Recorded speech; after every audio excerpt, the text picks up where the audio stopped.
ಪ್ರಾಪಂಚಿಕ ಬದುಕಿನಲ್ಲಿ ಮಾನವನ ನಿಜವಾದ ಕರ್ತವ್ಯಗಳೇನು? ಜೀವನದಲ್ಲಿ ಸಮಚಿತ್ತತೆಯನ್ನು ಬೆಳೆಸಿಕೊಳ್ಳಬೇಕಾದ ಬಗೆ ಹೇಗೆ? ಸಮತೋಲನದ ಸಾಧನೆ ಬದುಕಿನಲ್ಲಿ ಸಾಧ್ಯವೇ? ಎಂಬೆಲ್ಲ ಪ್ರಶ್ನೆಗಳಿಗೆ ಭಗವದ್ಗೀತೆಯ ಮೂಲಕ ಶ್ರೀ ಕೃಷ್ಣನ ನುಡಿಗಳು ನಮಗೆ ಸಾರ್ಥಕತೆಯನ್ನು ನೀಡುತ್ತದೆ. ಬನ್ನಿ ಈ ಗೀತೆಯ ಸಾರವನ್ನು ತಿಳಿಯೋಣ. ಶ್ರೀಮತಿ ನಾಗಶ್ರೀ ತ್ಯಾಗರಾಜ್ರವರ ಧ್ವನಿಯಲ್ಲಿ ಗೀತ ಸುನಾದ ಕಾರ್ಯಕ್ರಮ ತಪ್ಪದೆ ಕೇಳಿ. ಪ್ರತಿದಿನ ಬೆಳಗ್ಗೆ 8:35 ಮರುಪ್ರಸಾರ ಸಂಜೆ 6:30 ನಿಮ್ಮ ಜನಧ್ವನಿ ಬಾನುಲಿಯಲ್ಲಿ.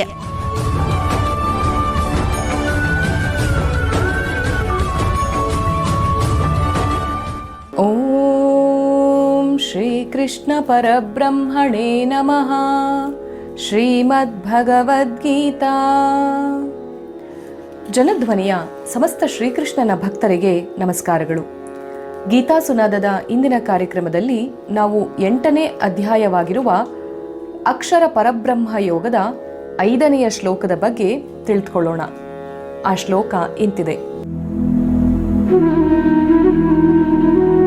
ಅಂತಕಾಲೇ ಚ ಮಾಮೇವ ಸ್ಮರನ್ ಮುಕ್ತ್ವಾ ಕಲೇವರಂ ಯಃ ಪ್ರಯಾತಿ ಸಮದ್ಭಾವಂ ಯಾತಿ ನಾಸ್ತ್ಯತ್ರ ಸಂಶಯಃ. ಮರಣಕಾಲದಲ್ಲಿ ಯಾರು ನನ್ನನ್ನು ಸ್ಮರಣೆ ಮಾಡುತ್ತಾ ದೇಹವನ್ನು ಬಿಡುವತ್ತಾರೋ ಅವನು ನನ್ನ ಸ್ವಭಾವವನ್ನು ಹೊಂದುತ್ತಾನೆ. ಇದರಲ್ಲಿ ಯಾವುದೇ ಸಂಶಯ ಬೇಡ ಎಂಬ ಮಾತನ್ನ ಇಲ್ಲಿ ಕೃಷ್ಣ ತಿಳಿಸ್ತಾ ಇದ್ದಾನೆ. ಎಂಥ ಅಪರೂಪದ ಮತ್ತು ಒಂದು ಗುಣಾತ್ಮಕವಾದಂತಹ ಮಾತು ನೋಡಿ. ನಾವು ಮರಣ ಸಮಯದಲ್ಲಿ ಅಯ್ಯೋ ನಾನು ಇಲ್ಲಿಂದ ಜೀವ ಬಿಡ್ತಾ ಇದ್ದೀನಲ್ಲ ಅನ್ನುವಂಥ ಕೊರಗು ಹಲವಾರು ಮಂದಿಗಿರುತ್ತೆ.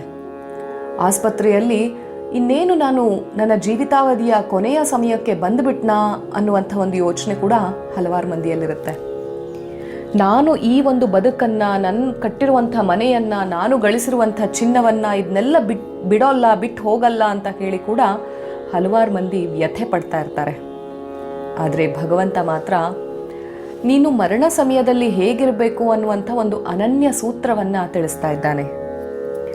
ಬದುಕಿರುವಾಗ ಯಾರು ಯಾವಾಗಲೂ ತಮ್ಮ ಚಿತ್ತವನ್ನ ಭಗವಂತನ ಕಡೆಗೆ ಹಾಕಿರ್ತಾರೋ ಅವರು ಅಂತ್ಯಕಾಲದಲ್ಲಿಯೂ ಕೂಡ ಭಗವಂತನನ್ನೇ ಚಿಂತಿಸ್ತಾರೆ. ಇದರಲ್ಲಿ ಸಂದೇಹ ಬೇಡ. ಆದರೆ ನಾವು ಜೀವಂತ ಇರುವಾಗ ಆ ಭಗವಂತನನ್ನ ಆಲೋಚನೆಯೇ ಮಾಡಲ್ಲ. ದುಡ್ಡು ಹೇಗೆ ಮಾಡೋದು, ಆಸ್ತಿ ಹೇಗೆ ಸಂಪಾದನೆ ಮಾಡೋದು, ಮತ್ತೊಬ್ಬರನ್ನ ಹೇಗೆ ನಾವು ಅನ್ಯಾಯದಲ್ಲಿ ಅಥವಾ ಕೇಡನ್ನು ಬಯಸುವಂಥದ್ದು, ಎಲ್ಲರೂ ಅಲ್ಲದೆ ಹೋದರೂ ಕೆಲವರು ಕೇಡನ್ನು ಹೇಗೆ ಬಯಸುವಂಥದ್ದು, ಹೀಗೆ ನಾನಾ ಆಲೋಚನೆಗಳಲ್ಲಿಯೇ ತೊಡಗಿಬಿಟ್ಟಿರ್ತಾರೆ. ಹಾಗಾಗಿ ಬಲವಾಗಿರುವಾಗ ನಾವು ಯಾವಾಗ ಬದುಕಿನ ಜೀವಿತಾವಧಿಯಲ್ಲಿ ಏನನ್ನ ಯೋಚನೆ ಮಾಡ್ತೇವೋ, ಯಾವುದನ್ನು ಸದಾಕಾಲ ಆಲೋಚನೆ ಮಾಡ್ತೇವೋ ಅದು ಮರಣ ಸಮಯದಲ್ಲಿಯೂ ಕೂಡ ಅದೇ ನಮ್ಮ ಆಲೋಚನೆಗೆ ಬರುತ್ತೆ. ಹಾಗಾಗಿ ಅಂತ್ಯ ಸಮಯದಲ್ಲಿ ನಾವು ಭಗವಂತನನ್ನ ಚಿಂತನೆ ಮಾಡಬೇಕು ಅಂತಂದರೆ ನಮ್ಮ ಜೀವಿತಾವಧಿಯಲ್ಲಿಯೇ ಆ ಭಗವಂತನನ್ನ ಚಿಂತನೆ ಮಾಡಬೇಕು ಅನ್ನುವಂಥ ಒಂದು ಮೂಲ ರಹಸ್ಯವನ್ನ ಅಡಗಿಸಿಕೊಂಡಿರುವಂಥ ಸ್ತೋತ್ರವಿದು. ಅಂತ್ಯಕಾಲದಲ್ಲಿ ನಾವು ಭಗವಂತನನ್ನ ಯೋಚನೆ ಮಾಡ್ತೀವಿ ಬಿಡಿ, ಇವಾಗ ಏನು ಬೇಕಾದ್ರೂ ಯೋಚನೆ ಮಾಡ್ಕೊಂಡು ಇದ್ರಾಯ್ತು ಅಂತೇಳಂದರೆ ಸಾಧ್ಯ ಇಲ್ಲ. ಸದಾಕಾಲ ನಾವು ಏನು ಕೆಲಸಗಳನ್ನು ಮಾಡ್ತಾ ಇರ್ತೀವೋ ಮುಂದಿನ ದಿನಗಳಲ್ಲೂ ಕೂಡ ಅದೇ ಕೆಲಸಗಳು ನಮಗೆ ಅಭ್ಯಾಸವಾಗ್ಬಿಟ್ಟಿರುತ್ತೆ. ಅದಕ್ಕೆ ನಮ್ಮ ಜೀವನವನ್ನು ಬದಲಾಯಿಸ್ಕೊಳ್ಬೇಕು ಅಂತಂದರೆ ನಮ್ಮ ಹವ್ಯಾಸಗಳನ್ನು ಬದಲಾಯಿಸ್ಕೊಡಿ ಅಂತ ಹೇಳ್ತಾರೆ ಹಿರಿಯರೆಲ್ಲ. ಹಾಗಾಗಿ ಕೊನೆಗಾಲದಲ್ಲಿ ನಾವಿದನ್ನು ಅಭ್ಯಾಸ ಮಾಡಿದ್ರೆ ಸಾಕಲ್ವಾ ಅಂಥೇಳಿ ಅಂದ್ಕೊಳ್ಬಹುದು. ಆದರೆ ಮನುಷ್ಯ ಯಾವಾಗ ಹೇಗೆ ಸಾಯುತ್ತಾನೆಂದು ಹೇಳೋದಕ್ಕೆ ಆಗೋದಿಲ್ಲ. ಯಾಕಂದರೆ ಮೃತ್ಯುವಿನಷ್ಟು ಅನಿಶ್ಚಿತವಾಗಿರುವಂಥದ್ದು ಯಾವುದೂ ಇಲ್ಲ. ಆದ ಕಾರಣವೇ ಈಗಿನಿಂದಲೂ ಭಗವಂತನನ್ನ ಕುರಿತು ಚಿಂತಿಸುವುದನ್ನು ಅಭ್ಯಾಸ ಮಾಡಬೇಕು.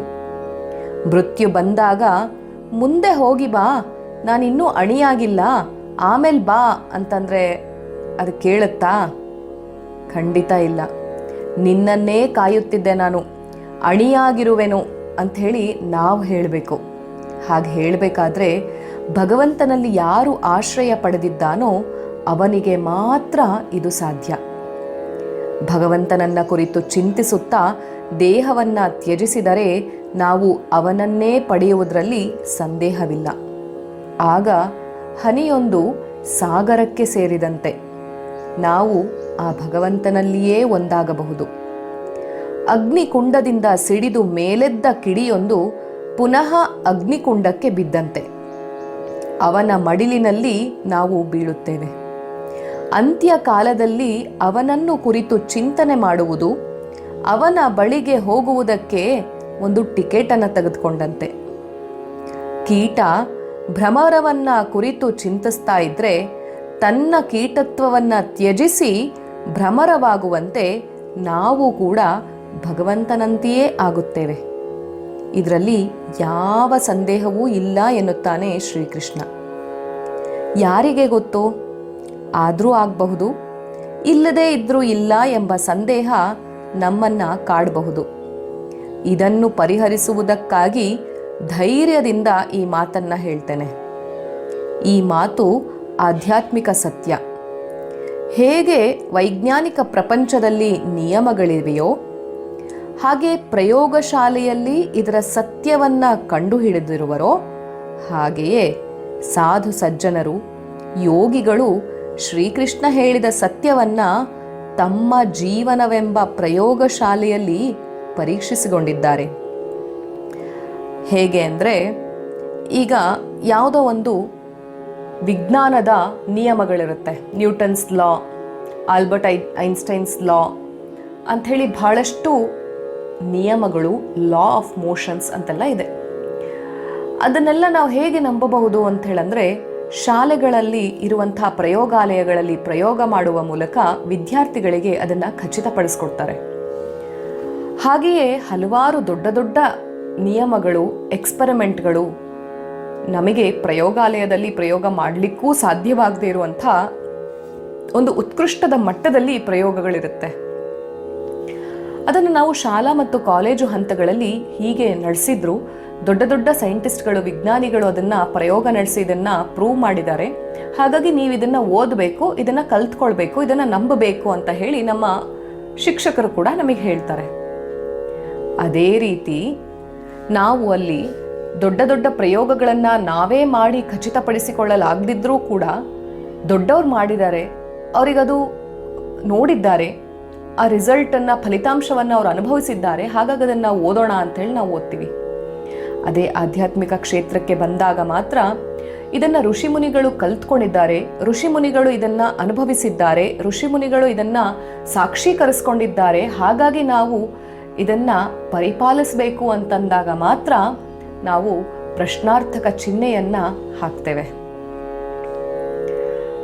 ಹಾಗಾಗಿ ಇಲ್ಲಿ ದೊಡ್ಡ ದೊಡ್ಡ ಋಷಿ ಮುನಿಗಳು, ಸಾಧು ಸಜ್ಜನರು ತಮ್ಮ ಜೀವನವೆಂಬ ಪ್ರಯೋಗಶಾಲೆಯಲ್ಲಿ ಹೀಗೆ ಇದನ್ನು ಪರೀಕ್ಷಿಸಿಕೊಂಡಿರುತ್ತಾರೆ.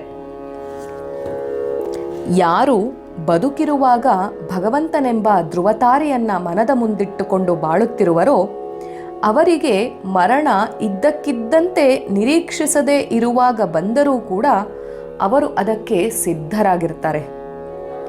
ಗಾಂಧೀಜಿಯು ಪ್ರಾರ್ಥನಾ ಸಭೆಗೆ ಹೋಗುತ್ತಿದ್ದಾಗ ಗುಂಡಿನ ಏಟಿಗೆ ತುತ್ತಾದರು. ತಕ್ಷಣವೇ ಅವರ ಬಾಯಿಂದ ಹೇ ರಾಮ್ ಎಂಬ ನುಡಿ ಹೊರಟು ಬಂದು ಪ್ರಾಣ ಪಕ್ಷಿ ಹಾರಿ ಹೋಯಿತು. ಇದಕ್ಕೆ ಗಾಂಧೀಜಿಯವರು ತುಂಬ ಮುಂಚೆಯಿಂದಲೇ ತಯಾರಿ ನಡೆಸಿದ್ರು. ಸದಾಕಾಲ ರಾಮ ಭಜನೆಯಲ್ಲಿಯೇ ತೊಡಗಿದ್ರು, ಸದಾಕಾಲ ಭಗವದ್ಗೀತೆಯನ್ನು ಓದ್ತಾ ಇದ್ರು, ಸದಾಕಾಲ ಧಾರ್ಮಿಕ ಚಟುವಟಿಕೆಗಳಲ್ಲಿ ಭಾಗವಹಿಸ್ತಾ ಇದ್ರು, ಮನಸ್ಸಿನಲ್ಲಿ ಯಾವಾಗಲೂ ಭಗವತ್ ಚಿಂತನೆಯನ್ನೇ ಮಾಡ್ತಾ ಇದ್ರು. ತಾವು ಮಾಡಿದಂಥ ಯಾವುದೇ ಸತ್ಯಾಗ್ರಹಗಳಿರಬಹುದು, ಚಳುವಳಿಗಳಿರಬಹುದು, ಸ್ವಾತಂತ್ರ್ಯ ಸಂಗ್ರಾಮಕ್ಕೆ ನಡೆಸಿದಂಥ ಹಲವಾರು ಹೋರಾಟಗಳಿರ್ಬೋದು, ಪ್ರತಿಯೊಂದು ಕಾರ್ಯದಲ್ಲಿಯೂ ಕೂಡ ಭಗವದರ್ಪಿತ, ಭಗವತ್ ಸಮರ್ಪಿತ, ಆ ಭಗವಂತನಿಗಾಗಿಯೇ ಅಂತ ಹೇಳಿ ಕೆಲಸ ಮಾಡ್ತಾ ಇದ್ರು. ಅಂಥ ಕೆಲಸ ಕೊನೆಯಲ್ಲಿ ಪ್ರಾಣ ಪಕ್ಷಿ ಹಾರಿ ಹೋಗುವಾಗಲೂ ಕೂಡ ಹೇ ರಾಮ್ ಎಂಬ ಒಂದು ಶಬ್ದ ಗೊತ್ತಿಲ್ಲದೆಯೇ ತನ್ನೊಳಗಿನಿಂದ ಬಂದಿತು. ಅದು ಅಭ್ಯಾಸ ಬಲದಿಂದ ಮಾತ್ರ. ಹಾಗಾಗಿ ನಾವು ಕೂಡ ಅಂಥ ಭಗವತ್ ಚಿಂತನೆಯ ಅಭ್ಯಾಸವನ್ನು ಸದಾ ಇರಿಸಿಕೊಳ್ಳೋಣ ಅಂತಲೇ ಕೃಷ್ಣ ಹೇಳ್ತಾ ಇದ್ದಾನೆ. ಇನ್ನು ಒಂದು ಈ ಮಾತಿಗೆ ಮುದ್ದುರಾಮ ಯಾವ ಶ್ಲೋಕ ಸೂಕ್ತವಾಗುತ್ತೆ ಗಮನಿಸೋಣ ಬನ್ನಿ. ಹಸಿರಿಂದ ಕಂಗೊಳಿಪ ವನದ ತರುಲತೆಗೆಲ್ಲ, ಹಸಿರಿಂದ ಕಂಗೊಳಿಪ ವನದ ತರುಲತೆಗೆಲ್ಲ. ಯಾರೋ ನೀರುಣಿಸುವರು ಕರುಣೆ ಬೆಳಕಾಗಿ, ನಾವು ಕೊಡಲಿಯ ಕಾವು ನಲಿವ ಈ ಸಂಪದಕ್ಕೆ, ನಾವು ಕೊಡಲಿಯ ಕಾವು ನಲಿವ ಈ ಸಂಪದಕ್ಕೆ. ಈ ಹಸಿರ ಉಸಿರಿರಲಿ ಮುದ್ದು ರಾಮ, ಈ ಹಸಿರ ಉಸಿರಿರಲಿ ಮುದ್ದು ರಾಮ. ಹಾಗಾಗಿ ನಮ್ಮ ಉಸಿರು ಸದಾ ಹಸಿರಾಗಿರಬೇಕು ಅಂತಂದರೆ ಆಗ ಭಗವನ್ ನಾಮಚಿಂತನೆಯಲ್ಲಿ ತೊಡಗೋಣ. ಮುದ್ದುರಾಮನ ಮತ್ತು ಶ್ರೀಕೃಷ್ಣನ ಈ ಹಸಿರಿನ ಉಸಿರಿನ ಮಾತಿಗೆ ಸದಾ ನಾವು ಹೆಸರಾಗಿರೋಣ. ಸರ್ವಂ ಶ್ರೀ ಕೃಷ್ಣಾರ್ಪಣಮಸ್ತು. ಶ್ರೀ ಗುರುಭ್ಯೋ ನಮಃ. ಹರಿ ಓಂ.